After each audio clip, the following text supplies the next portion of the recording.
Good morning, all. Welcome to the second class on this series of neurocritical care. And today's class is going to be on critical care management for better outcomes in patients with subarachnoid hemorrhage. And as usual, good morning to all of you on a Sunday, and thank you for joining us. Kindly keep your mic muted when you join, and you can ask the questions in the chat box whenever, whatever the doubt you have. In the end, we can discuss those things in detail.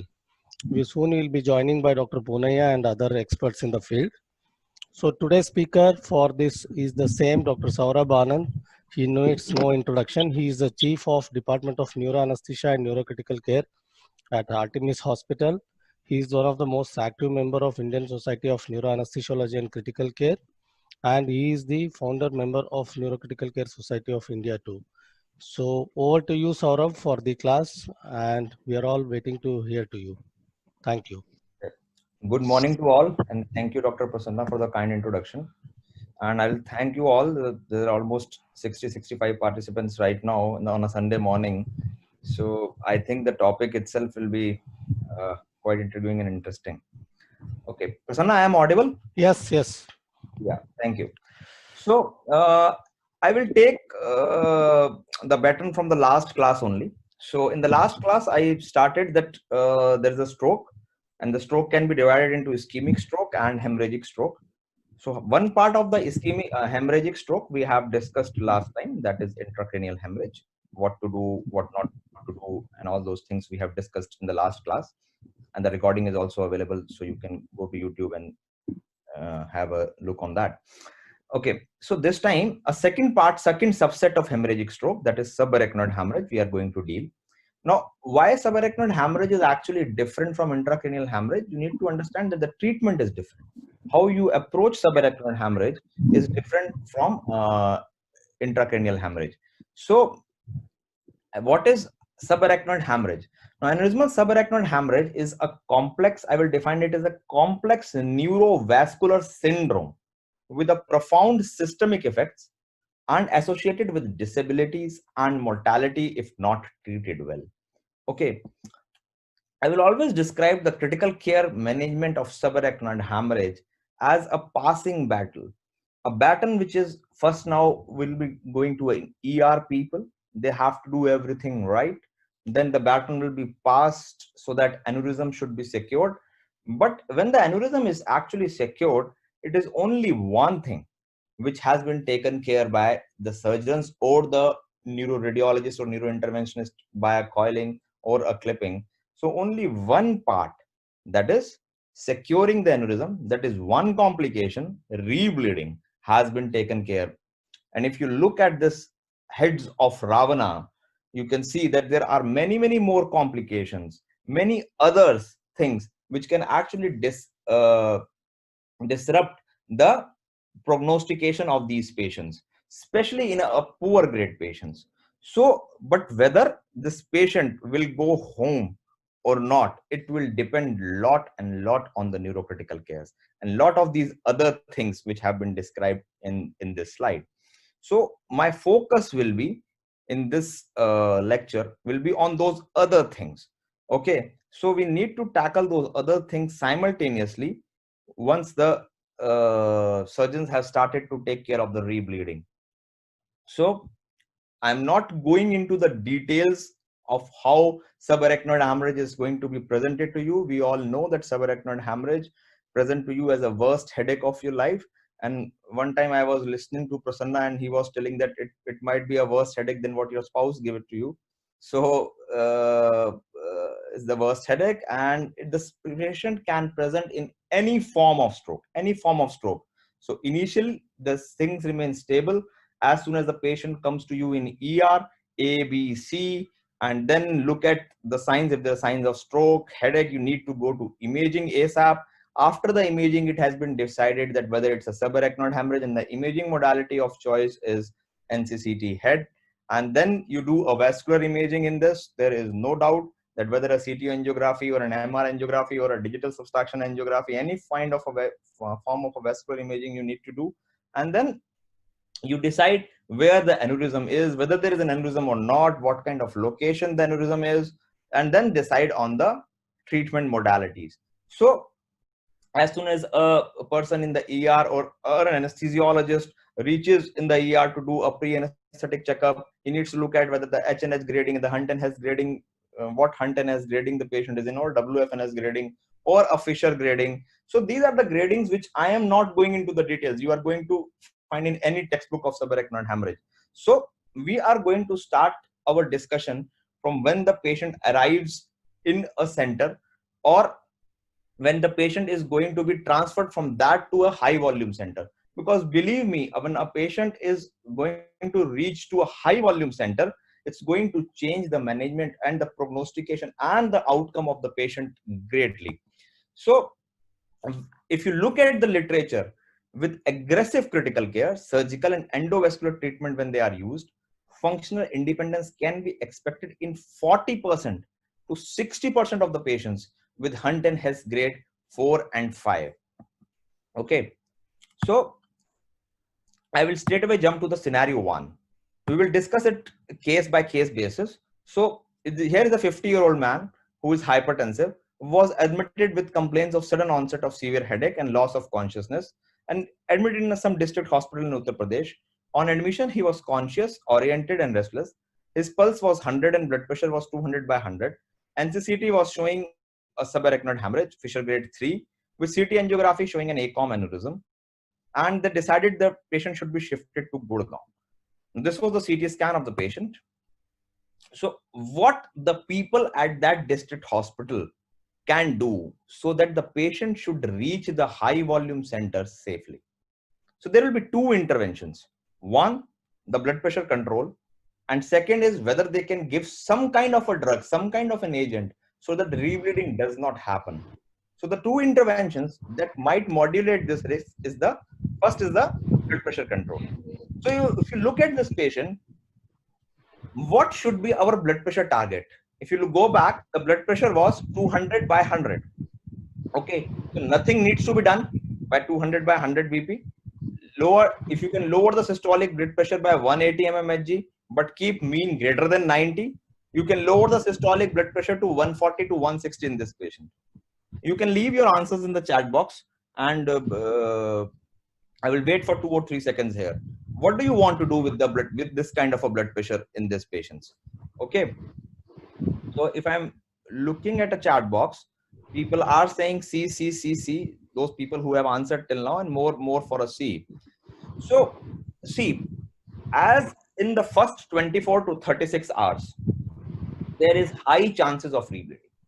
So rebleeding in first 24 hours is as high as 4 to 5%.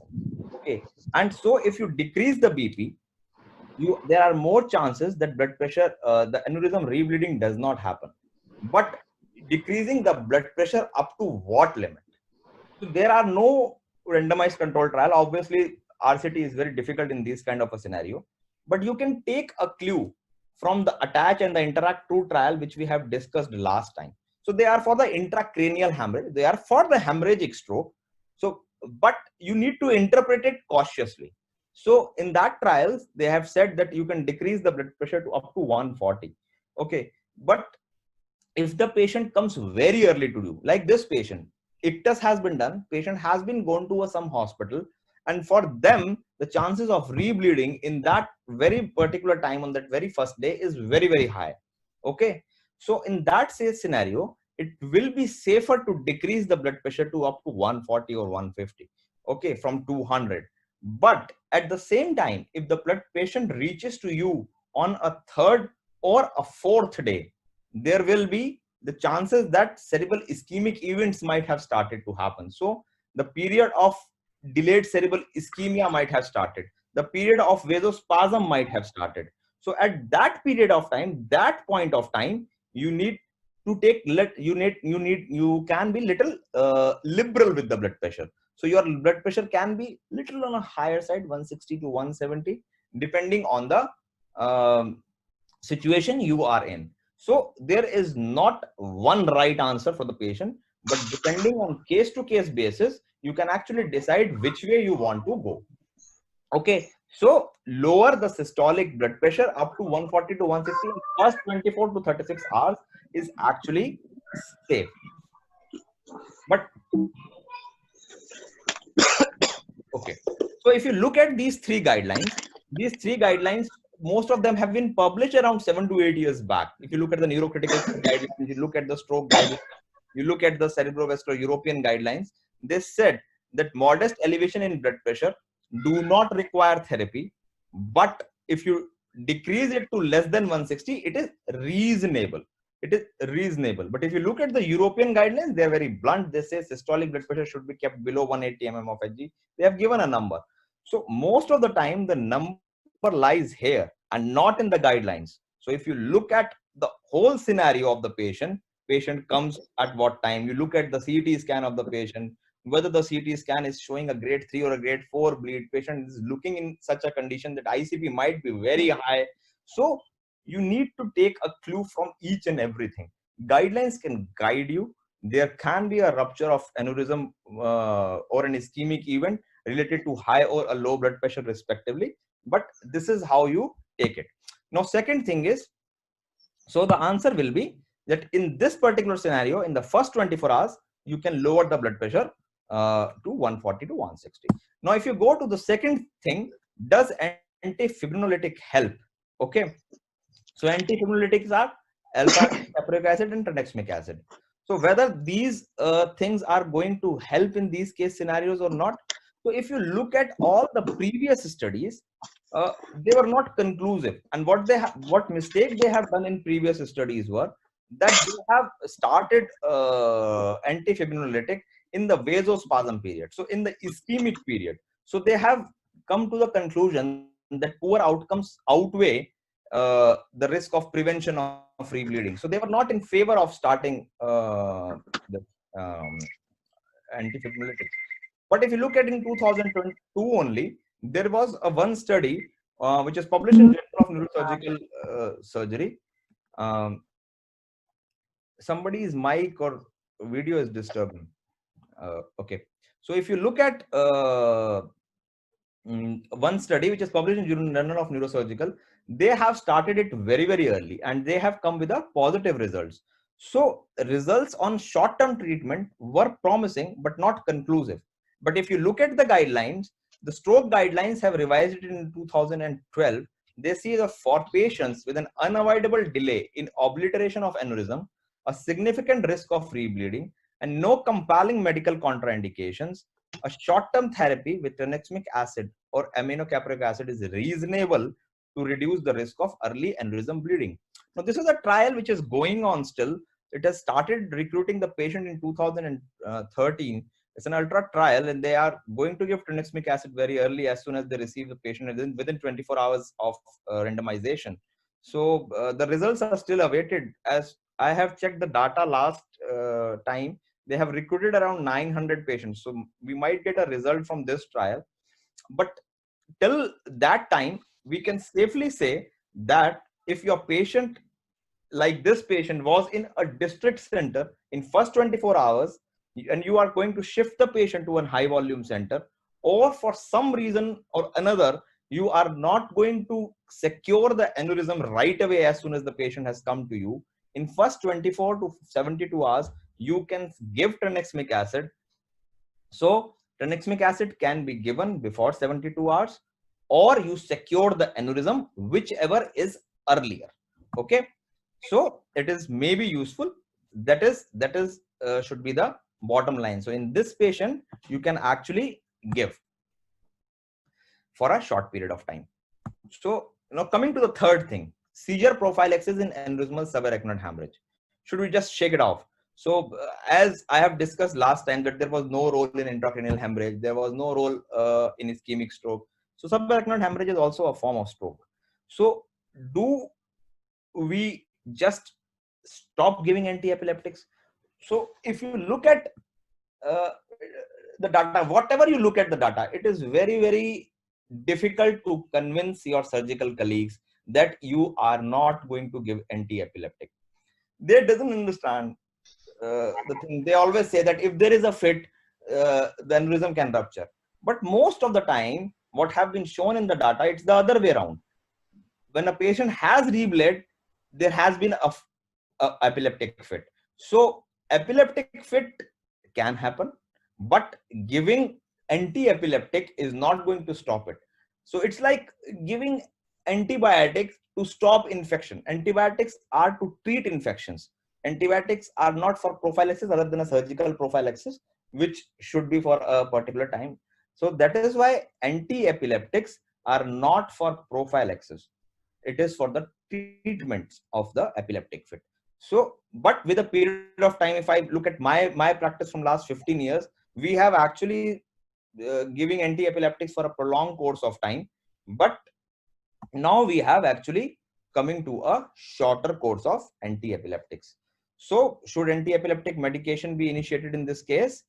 And the answer will be that a short course for 3 to 7 days till definitive treatment of aneurysm has been done. So this was a recent study which has been published in Stroke in 2016. I won't say recent, but 2-3 years ago. This is the best what I can get in a recent time. So they actually retrospectively analyzed cases between 2005 and 2010. They come to their hospital. Between 2005 to 2007, all patients received prophylactic anti-epileptics, and after 2007, no patient received. So propensity score actually matched analysis suggests that prophylactic anti-epileptic do not significantly reduce the risk of seizure occurrence in patients with spontaneous SAH. So if you look at this, routine long-term use of anticonvulsant is not recommended.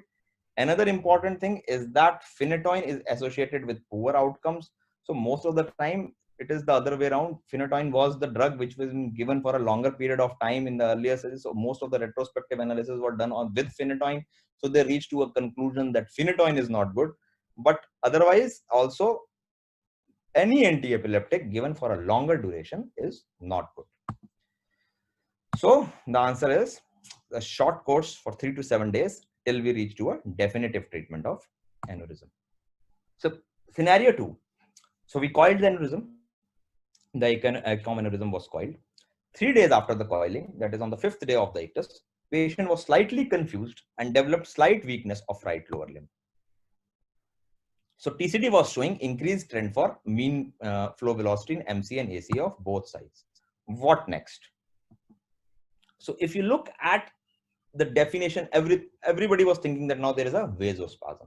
So if you look at the definition of vasospasm, this is a paper which was published in 2009 in Stroke, and they said that DCI, that is delayed cerebral ischemia, is the more clinically meaningful definition than either symptomatic deterioration alone or the presence of arterial spasm by angiography or TCD.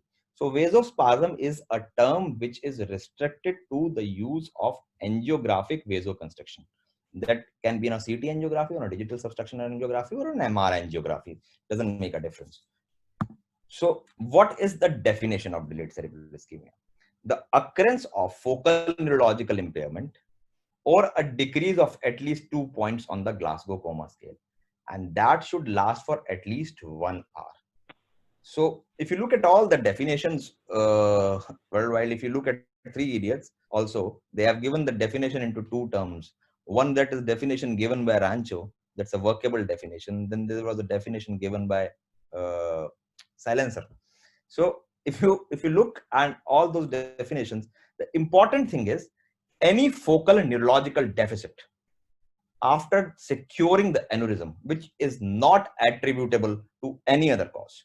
Not attributable to any other cause, whether it is hydrocephalus, whether it is stroke, whether it is an embolic infarct, whether it is seizure, anything else, it is to be delayed cerebral ischemia.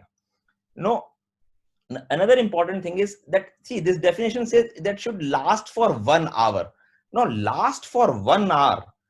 I am not agreeable to this definition. Sometimes the patient actually present to you with some kind of TIS.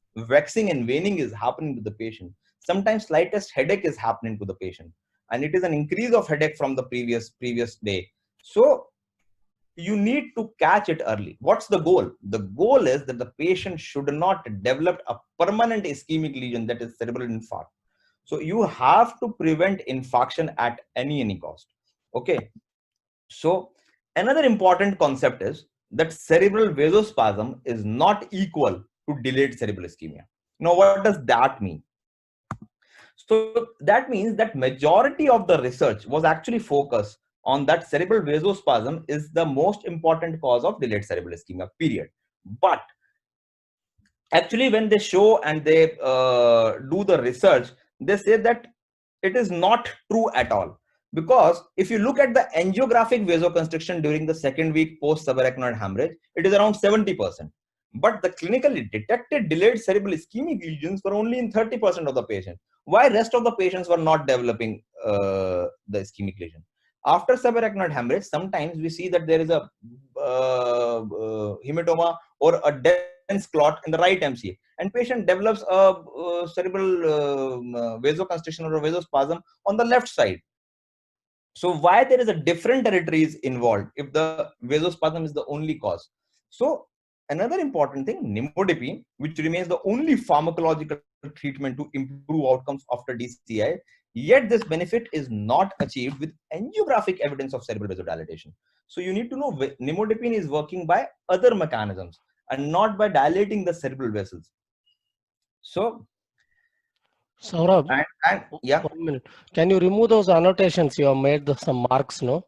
No, I have not done. I don't know how it is happening. I have not done. No, if you go to options above your screen, view options is there. You can remove clear marks, one option will come. View options is there. Above Yes. your screen. Clear. Clear all drawings, yeah. Yeah. But Yeah. I have not made this. No, when you move the cursor on that, no, it will come. Yeah, thank you. Continue. Sorry Okay. for intervention. Okay, thank you. So, yeah. So, important thing is that it's a different entity and taken to be as a comprehensive thing, and not that only one thing is responsible for having a delayed cerebral ischemia. It's not moving forward.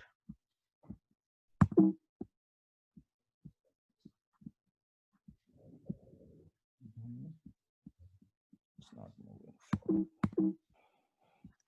Yeah, you can stop sharing the screen and again come back and share the screen. Actually, the cursor has gone.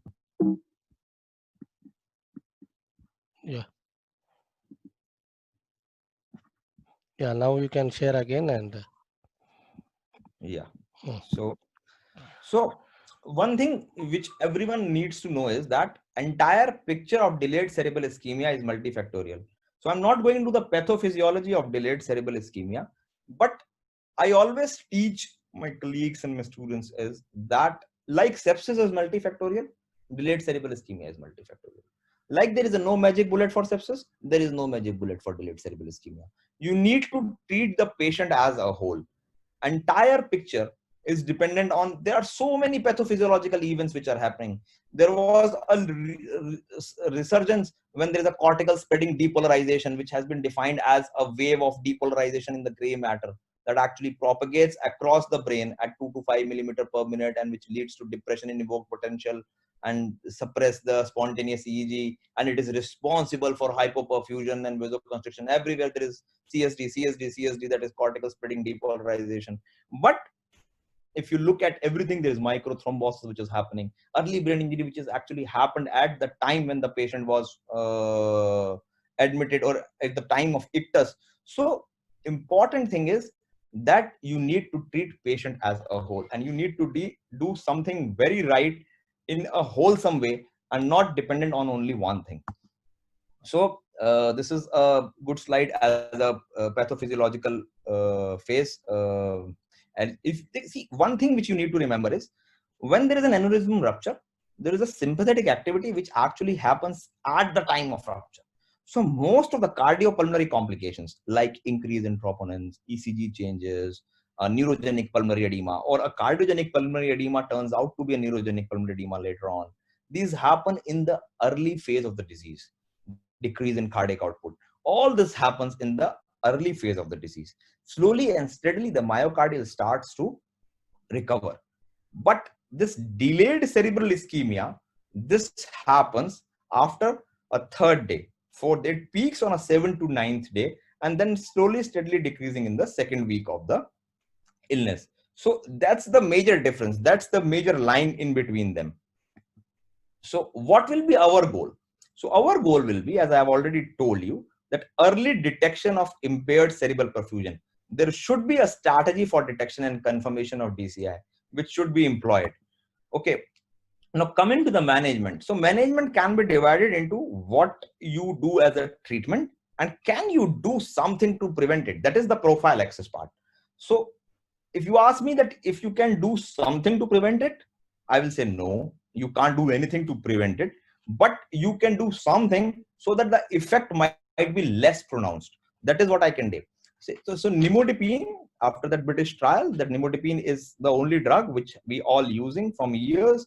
It has got a class 1 evidence, and we are all using it. But you have to remember that the effects of nimodipine remains unclear, and it seems independent of any action on large vessel angiographic vasoconstriction. So as far as prophylactic hypervolemia is concerned, hypervolemia is a big no. Prophylactic means as soon as the patient comes to you, start feeding him or start giving him fluids. So intravascular volume management should target euvolemia. I'm going to discuss what euvolemia is because the definition of euvolemia is actually not very standardized over different literature. But if you look at this, in contrast, there is evidence for harm from aggressive administration of fluid. But please don't carry a message that dry is better than full. So your message, your cup should be full, but not leaking or not over full, but it should not be half empty in this case scenario at all. Okay.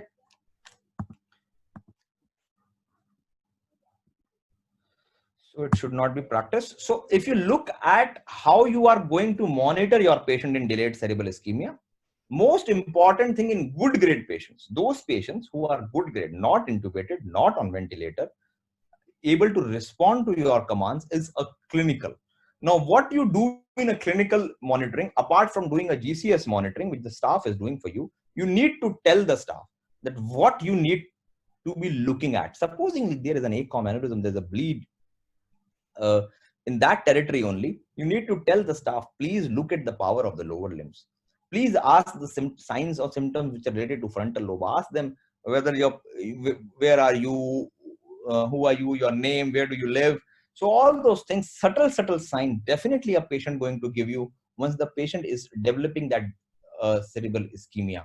If the patient is a right MCA aneurysm, the major clot is on their side, tell the staff to monitor the power of the left side. The patient on the left side, tell them to monitor the speech of the patient. So these are subtle signs, subtle things which supposedly you came yesterday evening and see that the patient is doing fine, responding each of your command. In the morning, the patient is slightly confused. So you need to put your TCD probe at that time. You need to see whether your velocities are increasing or not. So neurological monitoring in a good grade patient is very important, I will say. Now, rest of the monitors, the most important monitor and the most handy monitor, and I think which is made for subarachnoid hemorrhage, is transcranial Doppler. So if you go back to the history, your patient has got an increased TCD velocity and focal deficit was not there. Now, if you look at this ECG of this patient, you see that in the ACA territory, the velocities are increasing. And if you look at the MCA territory also, the velocities are increasing. In this video, you can just make it out from the sounds as well, that your velocities are on an increasing. So, but one more thing I want to emphasize, vasospasm is not always about increasing velocities. It's like a snapshot is not going to tell you much about the patient details. It's always a full picture. So if you are doing transcranial Doppler from the time the patient is arrived, so you need to know the baseline velocities. You need to know the baseline pulsatility index. You need to know what was the diastolic flow. You need to have a signature of the patient's. Signature of the patient means as a transcranial Doppler signature. So what was the flow velocity curve of that patient? So if that curve is showing that diastolic velocities are decreasing, your PIs are increasing, so there might be a chances of hydrocephalus, which is there if it is in every vessel. But if it is in a particular territory, suppose you are insulating an A1 of right side and it is showing a increasing of pulsatility index, you are insulating on the left side and the pulsatility index is absolutely normal. So there might be a distal spasm on the A2 territories. So because A2 you are not going to insunate directly on the transcranial Doppler. So there might be some indirect evidence. Like in this case, if you look at this velocity, you see the pulsatility index is increased. It is increased to 1.4. You look at the diastolic velocity, it is decreased in this patient in the MCA. But if you look at the AC territory in this patient, see the signature is changing.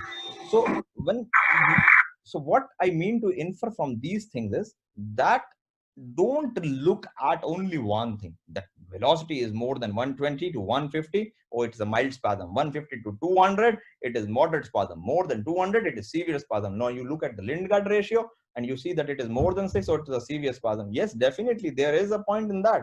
But at the same time, when you are not finding any of these, don't think that the patient can't go into a spasm. If you're not finding increased velocity in the transcranial Doppler, your patient can still go into cerebral vasospasm by different means. So you need to know all those things, but you can only do it once you are looking at a complete picture of transcranial Doppler.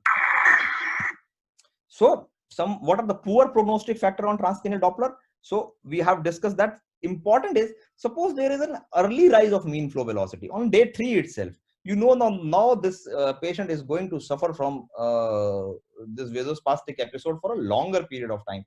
Instead, if a patient develops this kind of an episode on a day 9 or day 10, okay, if he's in a severe vasospasm according to Lindgard ratio, and if the pulsatility index, see, if the pulsatility index is more than 1.2 due to increased intracranial pressure hydrocephalus, or maybe due to distal spasm, which we have already discussed. So monitoring cerebral vasospasm, how much we can rely on transcranial Doppler? If you look at this publication, which is from Dr. Hemant only, from PGI Chandigarh, the data in the review has been consolidated based on their research, and they conclude that TCD appears to be reasonable for monitoring of vasospasm in MCA. It reliably predicts the absence or presence of clinically significant vasospasm. Routine daily measurement of TCD they have advocated. But look at other things as well. If you're not doing transcranial Doppler, what other things you can do? If you look at CT angio or CT perfusion, you do it both together. Cerebral blood flow of less than 25 ml, or a mean transit time of more than 6.5 seconds, or both, indicates that there is a vasospastic episode going here. If you look at the angiographic suit, you take the patient to an angiographic suit and do a digital subtraction angiography, or CT angiography. If that vessel narrowing is more than 70% from the baseline, some say more than 50% from the baseline, so it's sometimes a visual inspection only, like you do in an echocardiography. So this can also define a angiographic cerebral vasospasm period. In EEG also, if there is a reduced alpha variability, it can define that. So important thing is, if you use multimodal neuromonitoring, it may be good complement to your ICP, CPP monitoring, which you can do if there is an EVD in C2 already, and your transcranial Doppler, which is I will say a must in a subarachnoid hemorrhage.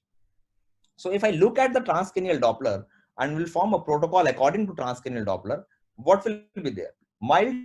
If there is a mild to moderate spasm with focal deficit, you can shift the patient directly to DSA lab for chemical angioplasty or a balloon angioplasty. But if your patient is showing without focal deficit, mild to moderate increase in TCT velocity, you can do other means, which we are going to discuss in subsequent slide. But if there is a severe vasospasm in transcranial Doppler with or without focal neurological deficit, so you can straight away go to your DSA lab. So there have been numerous studies which have been pointed out at the pathophysiology. They take a clue from the pathophysiology, like clozosenton, endothelin receptor antagonist, that say that endothelin receptors are marker for inflammation. You block them, you are able to get a magic bullet. You take magnesium, you are going to infuse magnesium and cause hypermagnesemia, and you are going to get a result, because it's a calcium channel blocker. It's going to vasodilate the arteries. But all these trials are actually failed. So what they are telling us that there is no magic bullet, and they are telling us what not to do. What you can do is to form a protocolized management. So if you want to save life, I always tell that if you want to save life, you have to do the basic right. If you are doing the basics right in your most of the time you are caring for patient, any patient, then you are going to save more lives. So these are the trials which I have just listed for the residents. Conscious 1, 2, 3 about the clazosentan. STARS trial is about the simvastatin, that is the statins. Then IMASH is about the magnesium. LUMUS trial is about the lumbar drain. The early drain trial is still going on. I haven't seen the results of early drain trial till now. Then there's albumin subarachnoid hemorrhage. Of albumin in subarachnoid hemorrhage, the first part is little bit successful with a higher dose of albumin, and they say that it is protective against cerebral vasospasm. Albumin in subarachnoid hemorrhage part 2, the results are going to be published very soon, or I think they have made be published. So we now come to the management part. The prophylactic part we have discussed. Now we come to the management part. So for years, we were using triple H: hypertension, hypervolemia, and hemodilution. Triple H was the cornerstone for the delayed cerebral ischemia. As soon as you have a patient, increase the blood pressure, give fluids, hemodilute the patient, keep the hemoglobin up to 7. These are what we were doing for the years. But over a period of time, management, or I will say the motherhood of triple H has been cautioned, seriously cautioned. So does role of triple H in the management of DCI is still there? You can say that there is definitely a beneficial role. Second, role of hypervolemia is definitely there along with hypertension, but hemodilution is gone. Third is increasing or stabilizing systemic arterial pressure and avoidance of hypovolemia. Or you can say that there is no role of triple H therapy. You can choose and put your answers in the chat box.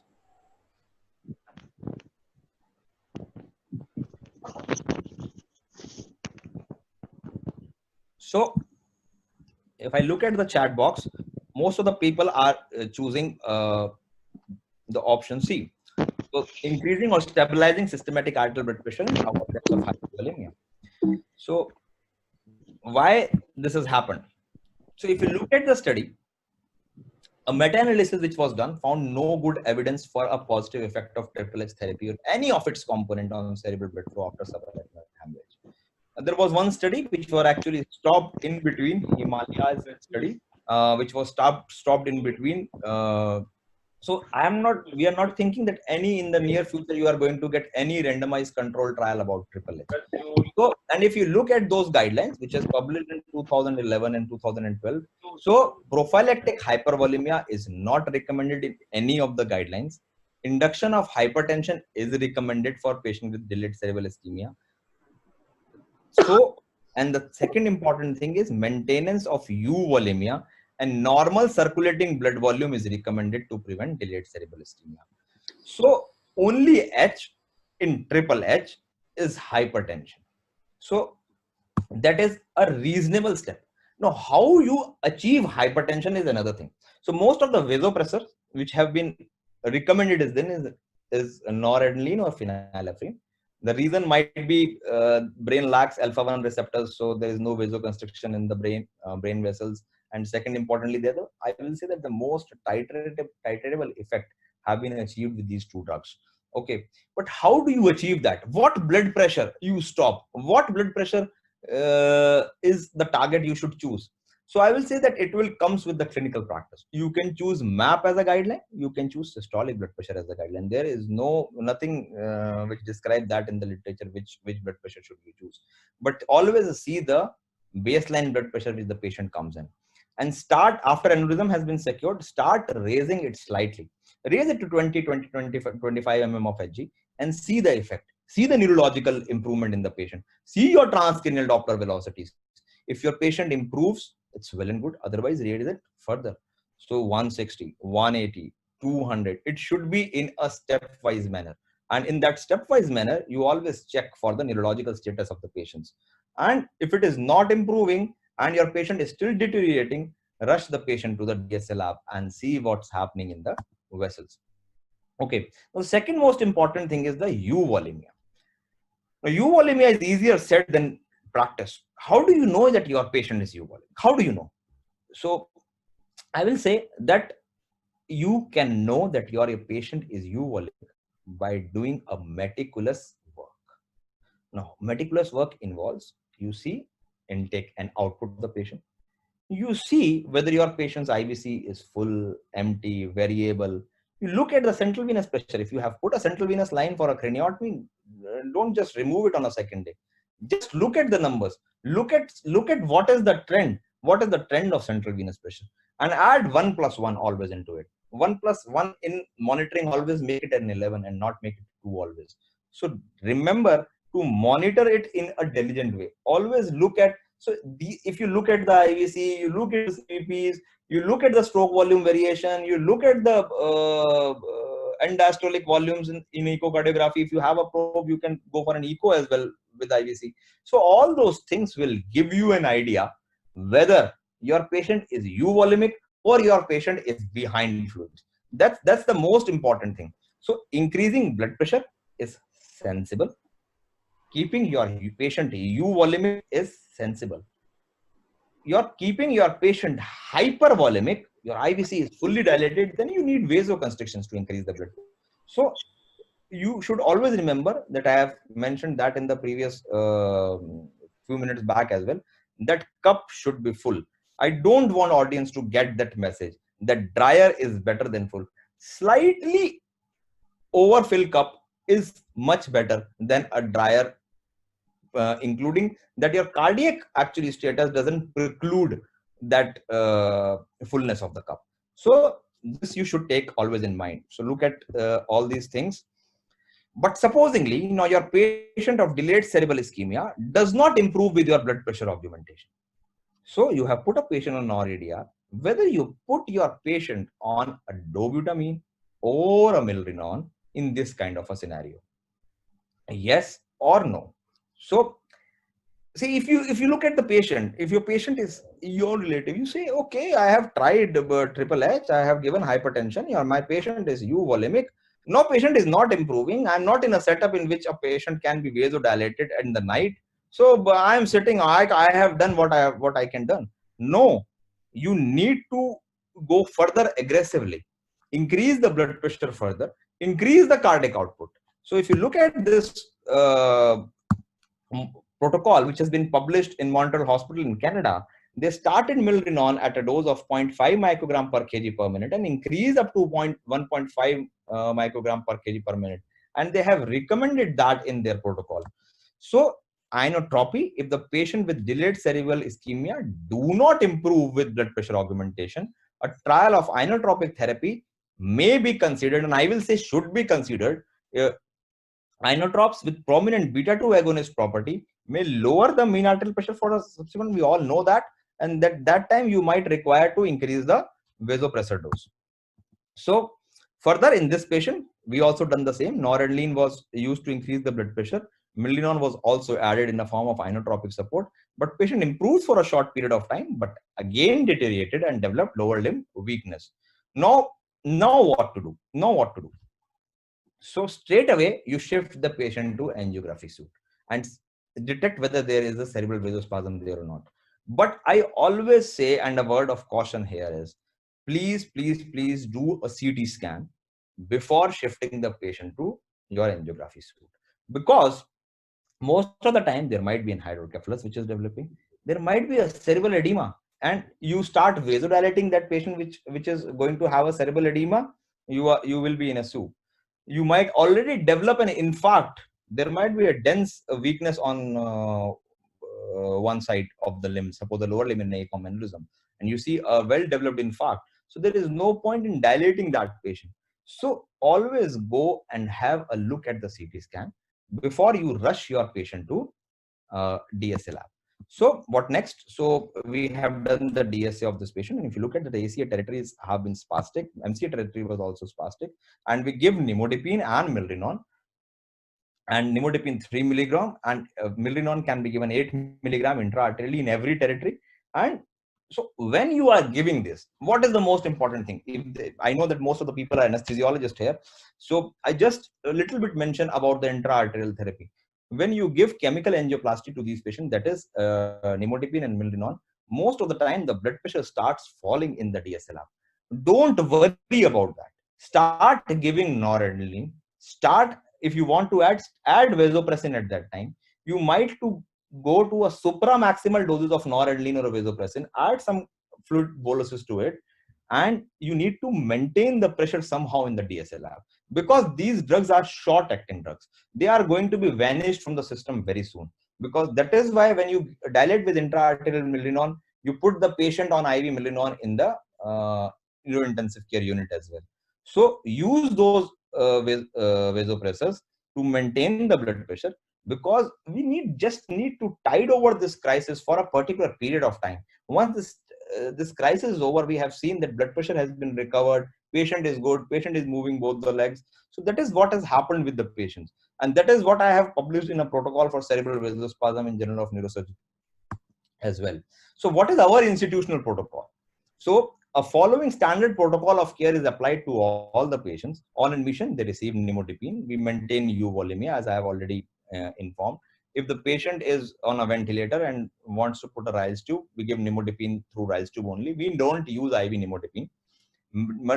After securing the aneurysm, if the patient is on a grade 3 or a grade 4, and there are high chances of developing cerebral vasospasm, we just start increasing the blood pressure, and we maintain the blood pressure on the previous the patient with the blood pressure was at the time of admission, and just raise it to 10 to 15%. Okay, norepinephrine is the most common vasopressor which we use, and every day, at least 2 to 3 times, we do a transcranial Doppler in every patient. Patients who develop a suspicion of cerebral vasospasm, despite our standard treatment therapy, we put the patient on, along with the increment in the blood pressure, put the patient on Milinon.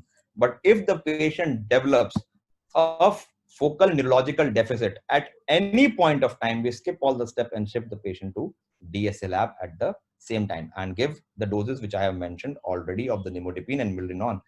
Now, sometimes the patient is so vasospastic, and sometimes what happens, these drugs I have told you are the short acting drugs, so they have just vanished from the system. We need to give these drugs continuously, because you take the patient from the DSLR, dilated, patient starts moving his or her legs, and then we bring the patient back to neurocritical care unit. After 2 or 3 hours, patient again develop that kind of a symptom. So what to do? If you are unable to achieve a constant recovery with dilators, what we do in our setup is that we put a microcatheter in situ. If you look at this microcatheter, this is in a continuous dose. We have made through pressure bags, nimodipine and Milinon, and they are going constantly. We make an infusion for 24 hours, and after 24 hours, generally the bag is changed, and we maintain it through a continuous infusion of vasodilators which are going into the system. That is also we have published. So that is our protocol. In US, they generally prefer to do balloon angioplasties more often, but in our institute, we prefer a chemical angioplasty, and we are getting those results. Now, in the last scenario, you have done your chemical angioplasty. You are dilating the patient constantly, but still your patient is having kind of a malignant spasm. Now, what you can do? So you can sit back and say that I have just used everything which was in my armory, and now I can't do anything. But at the same time, look at other scenarios, whether your patient is anemic. See, if you look at what is happening inside the patient system, patient is not well. You know that arteries are narrowed. Now, arteries are narrowed, there is a fixed stenosis, and there is a decreased oxygen delivery to the brain. So you need to increase it. You are doing vasodilators and trying to increase it. Now, what about the oxygen delivery? If you look at the age-old critical care equation, hemoglobin into SaO2 into PaO2 into cardiac output, so there are variables. You can increase the cardiac output. You are doing it with Milinon, with drugs, but you can do it with IABP as well. So people have tried going ahead in these kind of a scenario. These are very few patients. I will say that if 100 patients goes into cerebral vasospasm, there are only 2 or 3 of these kind of a patients which actually require this kind of a therapy. There is no evidence. So no evidence doesn't mean there is no treatment. A year or two, I think 3 years back, we are not doing mechanical thrombectomy before diffuse trials have come in our way, and extended the treatment up to 24 hours. So before that, what you can say that you have missed the treatment on those patients in which you are not doing mechanical thrombectomy. So the treatment might come in, and trial might show something in the coming weeks or coming months or coming years. But you need to do what you can do for your patients. No evidence, I will always say, doesn't mean any treatment. So if you look at IABP, there are 2 trials. In this, there is 5 patients, and all 5 have shown improvement. And if you look at these patients, they are used 35 patients in each group, and they say that IABP does not improve perfusion indices or confer any clinical benefit. So people have used nicardipine implants, people have put a EVD and do a cysternal thrombolytics with TPAs. So people have tried each and everything. So try to maintain the homeostatic environment of the brain. No hyperglycemia, no hypoglycemia, fever should be maintained, no hyponatremia, no hypernatremia in these patients. So overall, if you maintain the homeostatic environment of the brain, along with that, you are doing most of the things which we have discussed, you are most of the time able to tide up this crisis. So after discussing that things in detail preoperatively and the delayed cerebral ischemia, I told you that most of the time in the initial period of time, you have cardiac complications in these patients, and these patients might develop cardiac complications. So look at this patient. He's a 55-year-old male, known case of hypertension. He develops a complaint of severe headache and loss of consciousness. NCCT head shows us SAH, which is grade 3. I'm not going into that. Patient was on ventilator. On admission, her blood pressure was 85/60. Her sodium was 119, so hyponatremic. Hemoglobin was 8, anemic, and the blood pressure was low. And this was the X-ray of the patient. So this is the patient kind of patients which you are going to see in the initial phase of the patient. As soon as the ictus has been developed, some of the patients, almost 20% of the patients, the literature says, goes into this kind of the picture. Now we say that it's a neurogenic pulmonary edema. So what does it has done? Increasing sympathetic activity and excessive catecholamine release has happened, and they result in vasoconstriction, severe vasoconstriction, and result in cardiopulmonary complications. So what is the real thing which is happening? I have just made a flowchart myself. So if you look at this, there is a subarachnoid hemorrhage which has happened. Catecholamine surge is there. Now catecholamine surge has done, the alpha receptors have been stimulated, beta receptors have been stimulated, and alpha and beta receptors have been stimulated. With alpha receptor, there is a peripheral vasoconstriction and pulmonary venous constriction, and that increase. But there is also platelet aggregation, microthrombi, deranged endothelium, and pulmonary permeability is increased. It also results into neurogenic pulmonary edema. And straight away, as your myocardial depression is happening, there's a contraction band necrosis, there can be a cardiogenic edema. Left ventricular ejection fraction is decreased, and patient straight away went into shock.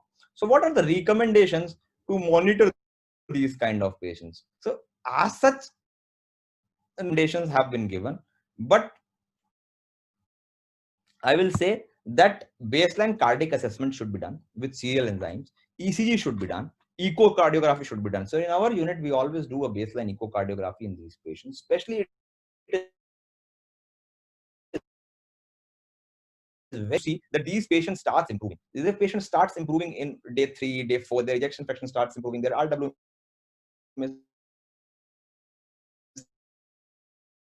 was you thinking as a gloomy picture when the patient arrives to you, it start improving very, very rapidly. Troponin levels have been found, arrhythmias have been found. So the term which has been given to these patients, as we have already discussed that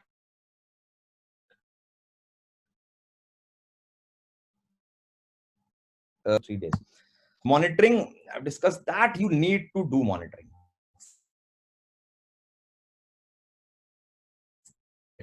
Monitor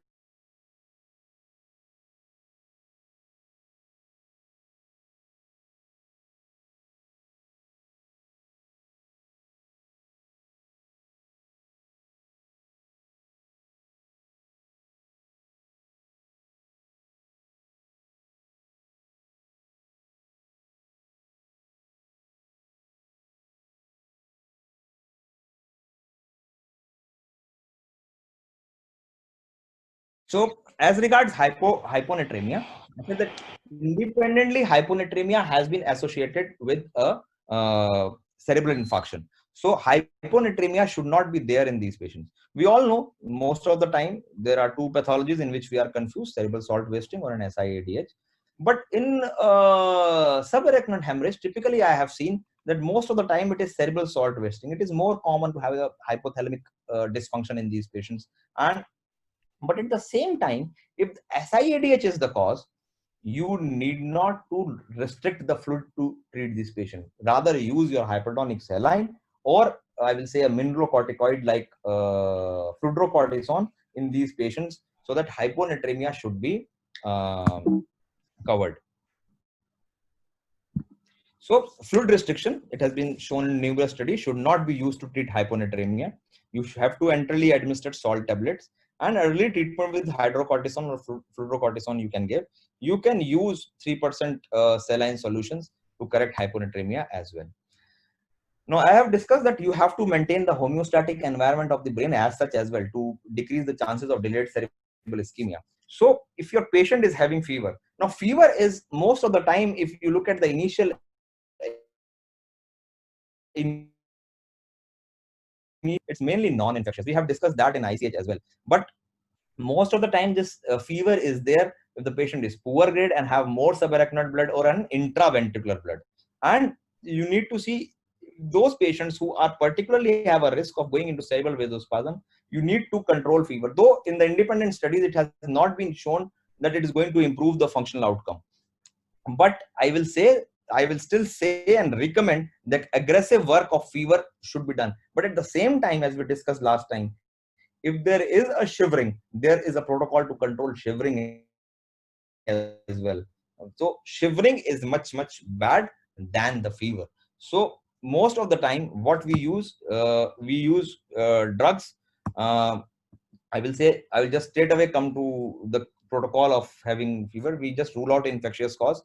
Transcranial Doppler, if it is showing vasospasm, the cerebral vasospasm itself. So early sign of fever might be there. It might be a cerebral vasospasm which is happening at that time. If the velocities are rising and the patient is having fever, there is a subtle sign that the patient might going into delayed cerebral ischemia. So we use IV paracetamol in full dose, and as discussed last time, we have used continuous infusion of diclofenac. Now coming to the anemia, I have already discussed with you that arterial oxygen content is important, and I have discussed the equation with you, which is an age-old critical care equation. So if you look at the studies, there is a recent randomized control trial in which they have given infused blood or crystalloids in those patients which are having anemia. They recommend giving blood and maintain a hemoglobin of at least 9 in subarachnoid hemorrhage patients, especially in those patients which are more prone to having a delayed cerebral ischemic episode. So data obtained from those prospective registries of patients with subarachnoid hemorrhage suggests that higher hemoglobin values are associated with improved outcomes after SAH. Appropriate target is still not known. We in our unit keep it at around 9. Whether transfusion is useful cannot be determined from the available data. As far as DVT prophylaxis is known, as soon as your aneurysm is secure, if the surgeon is very confident about the hemostasis, 24 to 48 hours after the craniotomy, you can start a chemical prophylaxis as regards subarachnoid hemorrhage.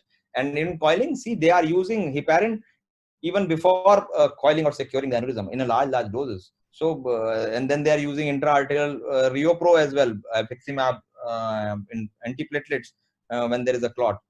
So, and then you say that prophylaxis of this heparin, unfractionated heparin or Clexane is going to cause intestinal bleeding. It can definitely. There is a question mark. There is no class 1A evidence. But most of the time, if the patient, I will say, is not moving his leg, is a poor grade patient, you should go ahead and start chemical prophylaxis in these patients.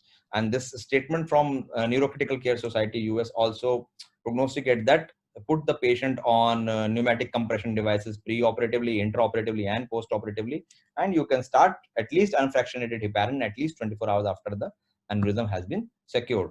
As regards sugars, at the same, maintain it between 80 to 200. Hypoglycemia is a big no, and even hyperglycemia above 200 or 250 is a big no. Try to maintain the homeostatic environment of the brain, hypoglycemia to be avoided. So I have just recently seen some prognostication score. There has been some prognostication score apart from the HNH scores and WFNS score, which you use to prognosticate. There is a fresh score and there is a hair score, which has been published. So there has been a lot of work which has been going on regarding the prognostication in these patients. If you look at this hair score, they have used HNH grading, age, IVH, and rebleed, and they have scored it from 0 to 8. So prognostication in these patients is very, very important. One more thing I just wanted to touch before I end the slides is, see, sometimes a patient reach in ER and patient is in a bad grade because of hydrocephalus, cerebral edema, and you see the patient is M2, M3, whether we should offer the patient this kind of a treatment. If a patient has got a subarachnoid hemorrhage, see, most of the time, as soon as you put an EVD in this patient, your blood pressure, see, at the ER, your blood pressure is 200 by 100. Now, that means that should let you think that if your blood pressure is 200, that means your brain is working. Your brain is maintaining the collateral circulation in an injured brain. So don't decrease the blood pressure at that very moment. Your brain is giving your time. Go ahead, call the neurosurgeon, put an EVD. EVD will decrease the intracranial pressure, but do it slowly. A guarded manner of CSF drainage is important. And at the same time, then you start decreasing the blood pressure. So don't jump to conclusions. And you see that as soon as you put your EVD, your patient which was M2 before, that patient has improved to M5. Now you straight away can go and secure the aneurysm after you put an EVD. So this kind of things you see more often in your clinical practice. An important thing is late hydrocephalus also is a very important prognostic factor in these patients. So most of these patients, when they put an EVD, it is difficult to remove those EVD. So try to decrease the drainage day by day, and then you stop. And at that time also, when you have stopped the EVD, try to maintain and see the intracranial pressure waves, because you have stopped draining. So you can see intermittent intracranial pressure waves. Another important thing is that once you have draining, you have start decreasing the CSF. Suppose if you are draining 150 ml in a day, and now you have started decreasing it to 70 ml, and you can't monitor the intracranial pressure at the same time because you are still draining, you put your transcranial Doppler probe. And if you are seeing that your PIs are increasing, that means this patient actually needs a drainage. So it's a wholesome approach for these patients. And I will always say that it is your trained neurointensivist who should take the charge of subarachnoid hemorrhage. Only rebleeding has been taken care by the surgeon. Each and everything should be taken care by the neurointensive care team, and it will be a smooth ride. And you see more and more poor grade patients which are coming to you, and you are going to remove those tracheostomies in coming time. So thank you very much. Over to Prasanna.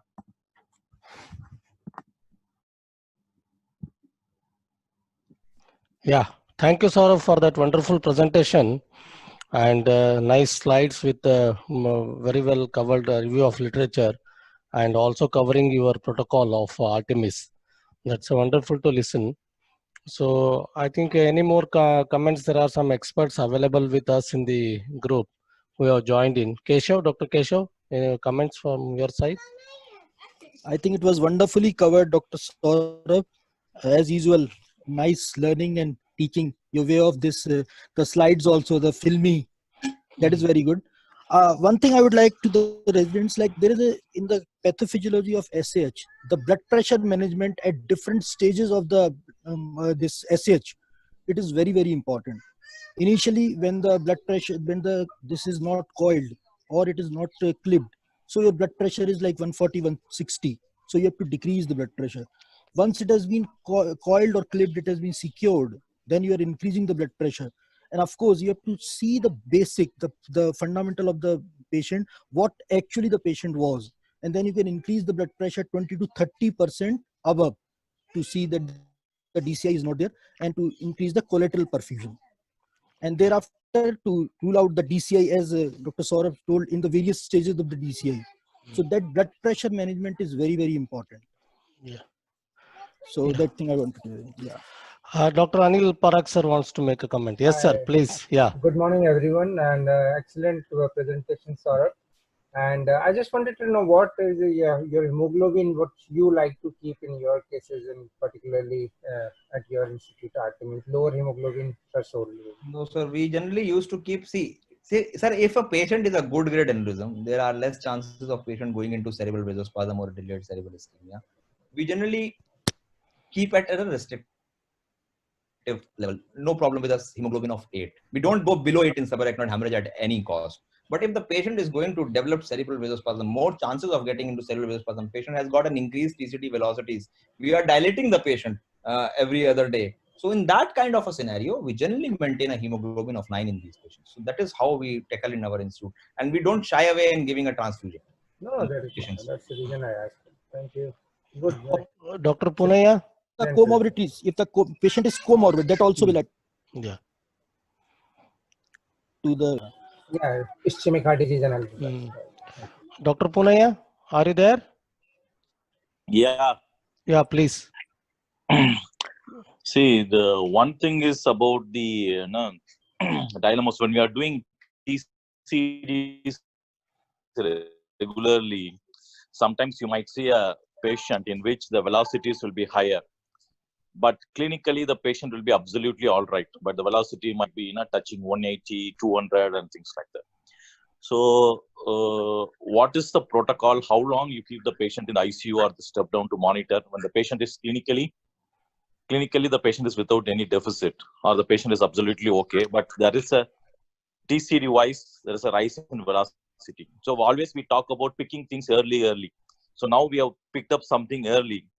So there will be a dilemma for how, because the vasospasm is expected to occur up to 3 weeks.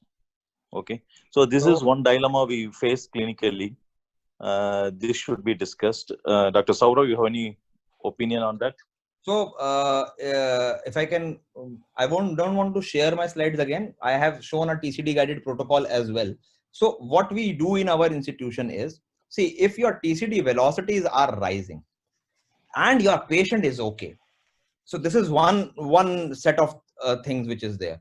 So that means something bad might going to happen in near future. It might not happen, but it might also happen. See, you need to look at the thing. See, if your TCD velocities are rising and your patient is still not developing a system, focal neurological deficit, that means his or her collaterals are working.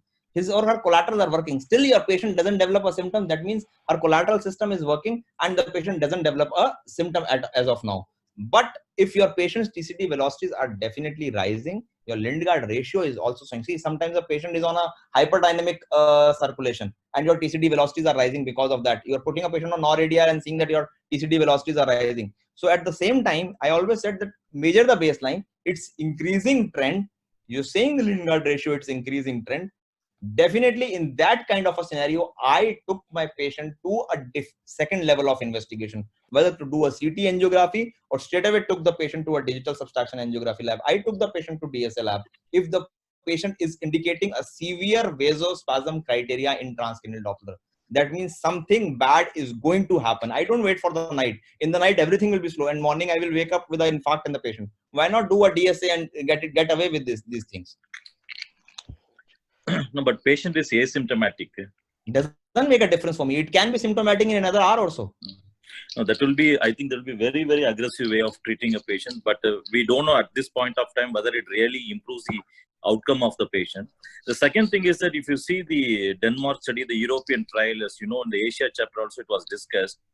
Even the question of taking the patient to the cath lab and doing angioplasty itself is questioned because they didn't find a major outcome benefit in these patients when we compare with the North American centers and when compared with Denmark, where they took they don't take the patients for the cath lab. They just treat in a conservative way, and they found that there was not much outcome difference. All these things are dilemmas, but thing is that one way is to treat them very, very aggressively and see, as you rightly said, whether there is evidence or no evidence.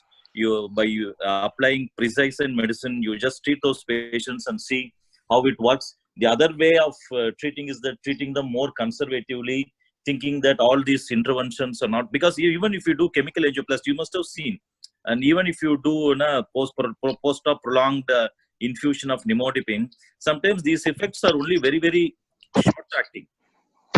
And in spite of all these interventions, patient again going for vasospasm, going for a kind of refractory vasospasm. So all these things are there. And See, question. my take home message will always be over-treat and not under-treat these patients. See, once that window is gone, you develop a cerebral infarction in these patients, you are gone. Your patient which was walking yesterday is not able to walk in her entire life now. So if you are a high volume center, you are doing DSA regularly, and we all know it's not a high risk procedure of doing a DSA. It might be a high risk procedure and you have to call the neurointerventionist from outside. He is on a call, he comes to your institution, and you are doing a DSA 4 or 5 times in a day. We are doing 4 or 5 check angiographies every day in our DSA lab. So it depends on the institution. You are perfectly fine that if your institution is not going to support the infrastructure, don't have an infrastructure, what you can do. What I mean to say from the intensive point of care is, don't sit on it. You should see, even if your neurointerventionist is not going to take your patient to DSA lab, you manage those patients still aggressively with your hyperdynamic therapy. You still go ahead and start milrinone, increase the dose of milrinone, I will say, increase the dose of vasodilators, I will say, and then manage it more aggressively. See, this is the way we do in our institute, at least. Yeah, 1 minute. Somebody has kept their mic open. I am not able to trace here. Can you mute it, please?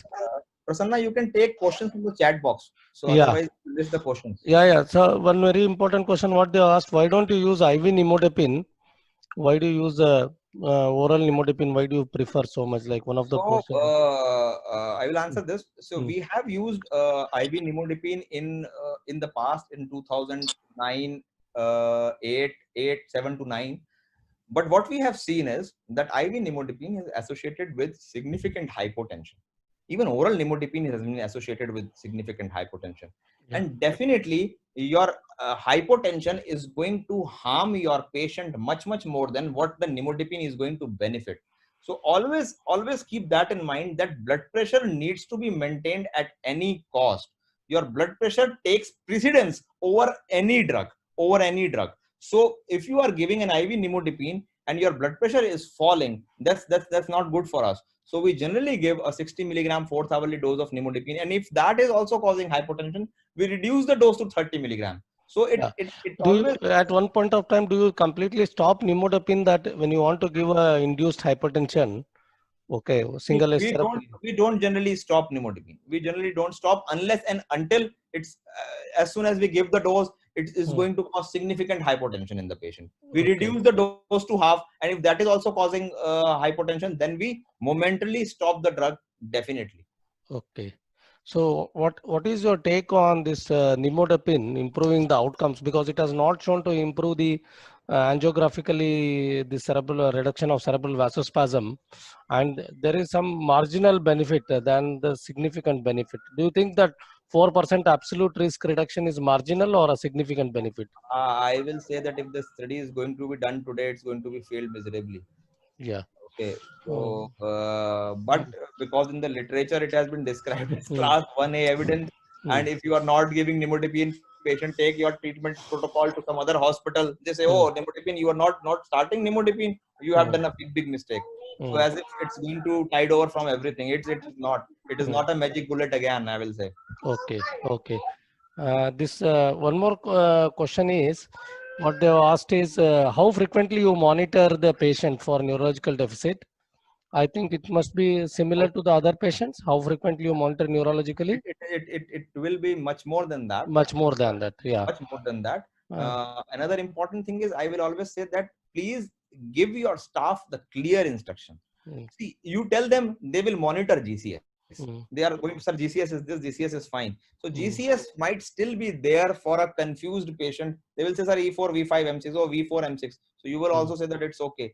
But if you tell your patient has got an ACOM aneurysm, you need to tell them specifically, I'm looking for a lower limb weakness. I'm looking for a confused patient in this patient.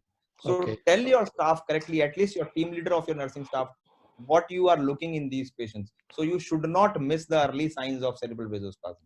How frequently you do the TCD in these patients? 8th hourly. 8th hourly. Yeah, 8th and if hourly. required more, if the If patient required. is going to be have a dilatation, we do a Okay. post dilatation as well, and then in the evening shift, whenever we are giving rounds, we do one more. One person do it in the night as well. Okay. What is your management protocol, Dr. Puneya? No, pretty much similar. Yeah. Okay. But Mm. thing is that with respect to doing repeated angiogram, we don't go for Mm. that. Mm. So you all know there is no limit for that. If you just if you think that that is the way to go forward, then that's no limit for that. Yeah. The second thing is that again the cost factor is also there. So without a solid evidence of we cannot go for such costly interventions again and again. That is one factor. Mm. We do one or twice spasmolysis, and maybe we put them on continuous infusion, milrinone, all those stuff. Maximal medical management as much as possible. Mm. The other thing about oral nimodipine is, as rightly said, and it has been discussed in the international forums also. When we do a trial now, because it's based on one study done in 1980s, Yeah. and still we are just following that. And Because following that magnesium, many drugs were tried. None of have been found to be. Yes. Yeah. So, with respect to this nimodipine, especially among surgeons and other physicians, it has become like a Bible. It is a kind of one commandment that should not be questioned. So, it Yeah. is not that. It is not that way we have to practice medicine. We have to see the Okay. patient's individual response. Many a times we see when we give nimodipine, the BP crash, they have to put them on NORAD, they have to add vasopress, all those things. Okay. So, why do you want to do that? In that scenario, we just withhold the dose. Otherwise, there is an option to reduce the dose to 30 milligram every second hourly. So if that doesn't work, then make it 30 milligram every fourth hourly for the sake of that study, which has been done in 1980s. Okay. So I think the fear is more of legal in nature because it has become like a part of treatment protocol. More people are afraid that if you don't put, then legally you are bound to this one questioned that why it was not used. There is a question which is the threshold for hyponatremia to trigger correction. Yeah. Even if neurologically patient is stable without symptoms, as frequently we find sodium Yeah. 129 to 134. And they asked whether to use tolvaptan also in So we haven't used tolvaptans because most of the time I have told you that most of the time it's the cerebral salt wasting which is being okay, and it is for a transient period of time. It is always for a transient period of time. It generally corrects. So you know that hyponatremia has been associated with a cerebral infarction. Otherwise, also in a patient with a poor grade SAH and a higher grade SAH, you need to maintain the sodium levels and between 135 to 145 at least. We used to maintain that more than that in a raised ICP scenarios. So what will be your threshold? I will say the threshold will depend on the clinical condition of the patient and also depend on what stage the patient is. So I will correct a sodium of 129 if the patient is more prone to cerebral ischemia. If the patient is anemic, I will definitely go ahead and treat the patient treat the sodium level by giving salt capsules, by adding extra salt to the diet. And if that is not working, I might add a mineralocorticoid like fludrocortisone very early in the treatment chart. And that's how, if the sodium is really low, I might end up, and the patient has got a cerebral edema, I might have end up in giving hypertonic saline and monitoring sodium more frequently, like a 6-hour or a 8-hour monitoring sodium. So this you said this anti-epileptic drugs, a short trial, maybe 7 days or something, 3 to 7 days, when the patient comes, though there is no evidence, sound evidence to it. So do you use phenytoin or levetiracetam now? Because most of the corporate world and the people who have a lot of money, they have shifted over to levetiracetam, even though there is no obvious evidence. So what do you use now, phenytoin still or levetiracetam? See, we have shifted to levetiracetam. Levetiracetam, okay. Definitely. See, I have already told that there has been a drastic change in the surgeons as well, in the neurointerventions as well from last 15 years. They were discharged on anti-epileptics, and anti-epileptics were going on for 2 years at least in these subarachnoid hemorrhage patients. So now at least they have shifted for a smaller interval. Definitely, to my liking, I will say that as soon as they've been discharged from the hospital, it should be stopped. But still, people used to give it in the prescription, because in India, what happens is, see, if patient develop a seizure, patient go to a different hospital. They say, oh, they haven't started anti-epileptic. It's a big mistake. They have created that kind of a mistake. So surgeons most of the time have been going by that thing as well. So you need to keep most of the things in the mind. So people have switched to a safer option, I will say, from phenytoin. That's why levetiracetam has been marketed well in this category. Also, it is very costly compared to phenytoin, right? Switch to Valproate, yeah. Switch to Alfred. Switch to Valproate. Most of the people, when they want to use for a longer time, no, and where there is no patient monitoring, they feel levetiracetam has a better safety profile than phenytoin and valproate. That's one of the reason maybe people want to shift to levetiracetam. So if you want to give it for a shorter period of time, you can give Valproate. See, the other question is, some users asked whether do you use hypertonic saline or mannitol routinely in post-operative period, or how do you decide what to use, like hypertonic saline, mannitol in these patients? We discussed this last time as well, that it depends on the patient characteristic most of the time. And if the patient is hyponatremic, it depends on various things. As such, in the literature, you don't find enough evidence what to do. I will say an EVD will do more good in subarachnoid hemorrhage than starting. It's not a parenchymal disease. It's not a cerebral edema, which is, though it might develop sometimes. But most of the time, but there has to be a protocol to put a EVD. No, we can't put to every case. Do you? No. I'm not saying most of the time it is like that. That's what I'm saying. Yeah. Okay. But yes, you can use any of them. I won't say that one agent is preferred over the other. Though in our institute we used to go for hypertonic. We are using hypertonic saline now. Okay. So this euvolemia, you said it is very important maintaining. Okay, what are all the parameters you are using to maintain a euvolemia in these cases?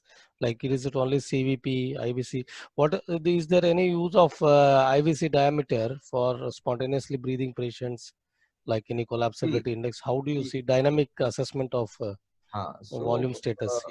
It is generally being important in a poor grade patients. Those patients who are a poor grade patients, and those patients who are particularly at risk of having a low ejection fractions, the cardiac outputs have been decreased right from the beginning. Those patients who might have a neurogenic pulmonary edema, and at the same time, those patients who might develop high propensity to develop delayed cerebral ischemia in these patients. So you need to maintain euvolemia. What we at our institute are doing in a poor grade patient, we do put a CVP in a poor grade patient, not in a good grade patient. In a poor grade patient, we monitor IVC diameter, variability of the IVC, as well as the lung ultrasound done at the same time, to know whether when we are giving the fluids, whether it is the B lines are increasing or not. Definitely, when we are going our ultrasound classes, Dr. Neeraj is going to discuss about that as well. So this is non-invasive. I'm not saying that it is a sure shot way. And at the same time, with IVC probe, you can look at the diastolic volumes as well. So overall, you look at the heart, you look at the IVC, you look at the lungs. It will definitely give you the picture whether your patient is full or empty. And arterial tracing on a patient on a ventilator, it gives you a stroke volume variation as well. So you combine 1 + 1 becomes 11 for you. Yeah.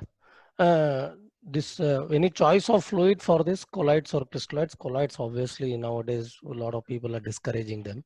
So not using any specific choice like plasmalite, normal saline, or ringer lactate, which what do you feel? I will say that use plasmalites or Cabilites or those. I don't want to name any company, but those you can use, but they are costly. See, these patients are there for a long term. They are costly. And at the same time, if you are using normal saline, you are going to find hyperchloremic metabolic acidosis in these patients as well. Whether that kind of hypermetabolic acidosis is causing any harm to the patient or not, I still don't know. But definitely, what I do is, as a maintenance fluid, when generally patient is on a Ryle's tube feeding, full Ryle's tube feeding, I put a dose of, I put a patient on a plasmalite or something like that for a day, which is going on as a 25 to 50 ml per hour, and a single bag will do in this kind of a scenario, and not raising the hyperchloremic metabolic acidosis. You can ask other people in the panel as well what they are using. Yes, Dr. Pulaya, are you there? Regarding? Regarding the choice of fluid and dynamic assessment of fluid status, how do you do in your Okay. patients? Yeah. See, thing is that see, keeping the patient full might help in improving the oxygen delivery to the brain and thereby alleviating the symptoms of delayed cerebral ischemia. But thing is that we need to think: is there a perfect way to do that, and is there a perfect way to measure that? Okay, so there is no absolute perfect way to measure, or there is no absolute perfect way to achieve that target, because we can say keep the patient full or keep the patient euvolemia thing. When you give fluid, obviously the body also will react. It redistributes. The patient passes urine, it redistributes the interstitial thing. Here we need to think more about the harm. The patient's lungs are going to get congested. The lung, they are going to develop a lot of B lines. So we have to be very careful about that. So that is the reason why hypervolemia, because non-physiological goals are always dangerous. Hypervolemia is non-physiological, so that is why it went out of the armamentarium. So maintaining hypertension, it is also non-physiological. We are straining the heart and trying to maintain hypertension, and more importantly, we have to increase the cardiac output. In poor grade aneurysm, especially when the patient is intubated and when mechanically ventilated and controlled ventilation. Yes. The question is about the choice of fluids. What kind of fluid you are using? Both I asked him. Yeah, choice of fluids. Choice of fluid, what is the doubt in that? It's obviously crystalloids. Okay, no, in that RLNS or any plasmalite like that thing. Doesn't like matter. You might argue for plasmalite or something, but for me it doesn't matter. See, obviously these patients, some of the patients develop a hyponatremia. At that time, you'll start obviously using 3% NS. So what's the harm in giving 3 NS? It should be patient specific. If the patient is sodium, everything is fine. Then plasmalite, whatever theoretical benefit it offers, it's good. Any crystalloid will do, I think. The thing is that you have to monitor the electrolytes and you have to it's cheap as well. Yes, yeah. It is cheap as well. Okay. This, See, I think all these choice of fluids and other things are just only the theoretical questions, and for researchers to study and come out with non-conclusive evidences. But as as of now, we cannot say like that. Tomorrow the evidence which is absent today, tomorrow it may come That's up. what I'm saying now. The evidence will come, but still will be non-conclusive. That's the word I use, because it's very difficult to prove such an intervention is going to have an outcome on the patients when there are multifactorial things involved in the patients. So all these things, it has to be left to the individual practitioner's choice. Unless it doesn't cause a major harm, it can be used, because normal saline and other things has been used for so many years. And you might come up with a paper saying that it causes renal injury, but thing is that there are a lot of factors which are involved in perioperative renal injury. Even this contrast, it has been now said that there is nothing called a contrast-induced nephropathy. There are so many factors involved in acute kidney injury when the patient is in the hospital stay. I think to cut down on fluids, we can start the feed early in these patients as well. So we can reduce the days and the therapy of this fluid as well. And Dr. Prasanna has also come out with evidence on this. It is not this. Tomorrow the evidence may come. Okay, so what about? Can you discuss your study also? That like Kesav said, like Dr. Kesav said, this fluid is only for a very short period of time during the perioperative course and first 48 to 72 hours. After that, these patients, the well-to-do patients, good grade patients, they eat and they take up oral liquids, or if the patient is intubated, they directly go for enteral feeding. See, during that period only we were discussing what is any specific choice of fluid. Obviously, it is left to the individual patient, so we wanted to know the different views on that. It is not that we are compelling somebody to use any of the newer one and older one. And there is a price difference is also not much, as when you can take a suspected patient for a TCD or TCD charges or a lab, cath lab, the choice, the fluid rate is not much compared to that. Let us leave it out that. One more, because there is no, we cannot have a conclusion on that. Obviously, no. When you go to fill petrol, always you ask power or ordinary petrol. So like ordinary is okay. Ordinary is okay. No, obviously the price difference is not much. I would say 2 rupees. So I put the power petrol. So it is depends on the personal. Let us leave it at that. The other question is this DVT prophylaxis. You said that after 24 hours we can start heparin low dose. Do you actually do that? See, most of our patients have been coiled. Okay. So when they are using coiling and they are using unfractionated heparin, and we are keeping an ACT of around 300 during coiling before they secure the aneurysm. Okay. After they have secured the aneurysm, why can't we give unfractionated heparin and continue unfractionated heparin in a prophylactic dose? Still I will say that you need to see few things in that. What few things is that, see, during coiling sometimes the aneurysm is not completely secured. Sometimes it is still filling at the end when they have taken the angiogram, and they say that okay, it is going to thrombose once the effect of heparin is going to wear off. Okay, so it's eventually it's going to be thrombosed, and we are seeing in the check angiogram it's but they're not very confident of that. In that case of a scenario, you can actually wait. Second important thing, how is your patient? Your patient is a good grade patient. He is anyway going to ward next day, and you are starting mobilizing the patient in a good grade aneurysm. But especially in a poor grade patient, in which we have coiled the patient, especially in patients which has got leg weakness in them pre-operatively. So in those patients, we should start chemoprophylaxis early. And there has been an evidence, and if we look at the Neurocritical Care Society guidelines on chemoprophylaxis of all the neuro patients, like an ICH, SH and everything, they actually recommend starting it as soon as you secure the aneurysm within 24 hours, after 24 hours. In our practice, we wait for 48 hours and then we generally start, and it depends on the patient profile as well. Definitely not in every patient we are going to start it at after 48 hours. Yes, IPC will be there, but chemoprophylaxis. Post surgical patients, aneurysm clipping. Yeah, if the surgeon is very confident about the hemostasis, you can start after 48 hours. What do you do, Dr. Puneya? See, if the patient is at high risk for DVT, then obviously pharmacological prophylaxis has to be started. The patient risk factor is low. The patient is easily ambulated, good grade aneurysm, is walking around. Then those patients does not need any specific DVT prophylaxis. We are talking of the patient who require only, like poor grade. You take it as a who poor recur, they need you to give, because this is not a contraindication. The SAH aneurysm has been secured. It's not a contraindication. See, when you are going to raise the blood pressure post surgery, that is the highest risk. If the patient is aneurysm is not secured properly, then it may give away.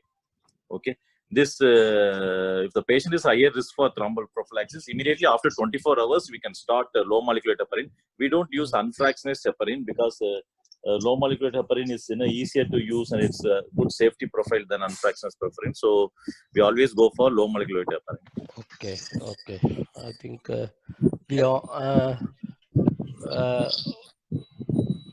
yeah, one question the Dr. Anil Parak has asked. Sir, you can ask directly.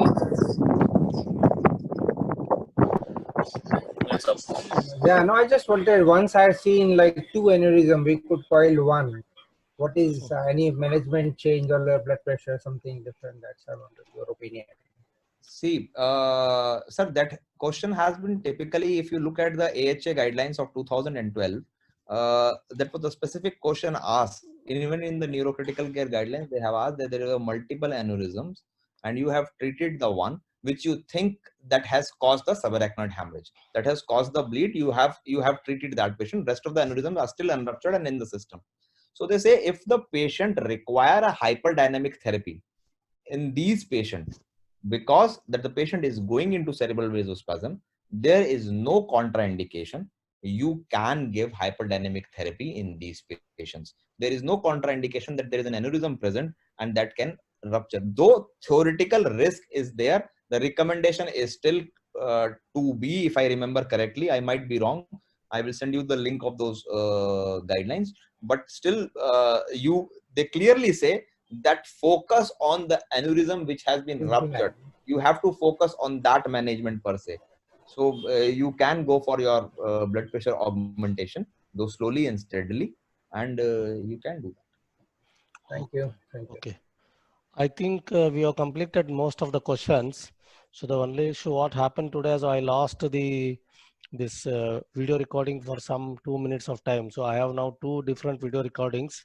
I have to join and upload in our channel. So that I will do it, and maybe 1 or 2 days it will be available to you, and the link will be sent to you. We have asked the role of IV dextran in DCI. Yeah. Anybody using? We are not using it. No, I don't think anybody is using Anybody it. in the panel who is using IV dextran? So the question is asked by whoever has asked can unmute and give this one. I think no. Okay. We have used for reimplantation sometime in the limbs and all, but not in the not in aneurysm. Yeah, so not many people are using that. Okay, then thank you, Dr. Saurabh, for the excellent presentation. So next week we will meet with something new topic, and maybe if you're bored of Saurabh, we can choose a different speaker also. Do let us know what you want. He can never board us. He can never board us. Okay. I'm missing his Artemis your conference this year. Yeah, though we wanted to have the Neurocritical Care Society of India first annual conference in Artemis, we will do it. We will do it. That is our promise. Okay, thank you, Dr. Saurabh, for the wonderful presentation, and I will stop the recording now, and you can go through it again when we share the link. Thank you once. Thank you, Dr. Saurabh.